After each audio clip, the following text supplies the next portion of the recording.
сәлем тағдырлар арнасының тыңдармандары, менің каналыма қош келдіңіздер.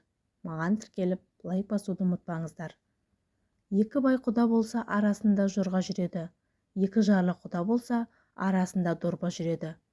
Екі бай мен жарлы құда болса, айырылыса алмай зорға жүреді. Бұрынғылардан қалған әрбір сөзде терең мағына бар екенін тағы да бір дәлел осы әңгіме болса керек. Әсем жолдасынан ерте айырылып, екі қызын жалғыз өзі бағып қақты. Сұм ажал жандосты бұл өмірден ерте алып кетті. Әсеп ешкімге алақан жаймай, қатарынан кем қылмай, бір емес бірнеше жерде жұмыс істеп жүріп, қыздарының қалауының бәрін орындап, беттерінен қақпай өсірді.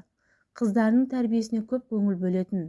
Соның нәтижесінде Сабина мен Айсара екеуі көрсе көз сүйсінер қыз болып бойжетті. Екі қызының да білімді болуына бар жағдай жасап жүрді. Аналарының арқасында екі қыз да жоғарғы білім алып, өз істерінің маманы атанды.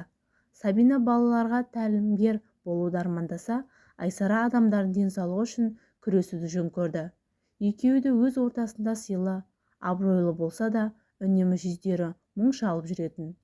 Екеуінің де ойында аналарының жалғыз қалуы. Міне, сол үшін де тұрмыс құрудан бас тартып, екеуі де жігіт атаулыдан бойларын аулақ ұстап, үнемі үйлеріне қарай қашады да жүреді екен. Бойларын үрей билеп алған Әсем де әбден күйзеліп бітетін болды. Қыздарының жасы 25-тен асты да, тұрмыс құрмай жүргеніне өзін кінәлі сезініп, жанына маза берер емес. Екеуі де анасын уайымға салмау үшін үнемі әр басқан қадамын аналарына баяндап отырушы еді. Бұл жолы Сабина еш ескертусіз кешігіп жатыр. Телефонына қоңырау соғып еді, телефон өшірулі. Айсара әпкесінің таныстарының бәріне қоңырау соғып сұрастырды. Оның қайда кеткенін тірі жан білмейді. Мұндай жағдай өмірлерінде алғаш рет орын алып отырғандықтан екеуі де әбден сасқалақтап жүр. Түнгі сағат 2 жақындады. Бір кезде есік ашылып, Сабина кіріп келді. Сабинаны көрген Әсем мен сіңлісі Айсараның өңі қашып тұрған. Орындарынан тапжылмай қалды. Өз көздеріне өздері сене алар емес. Сабинаны бұндай күйде алғаш көруі.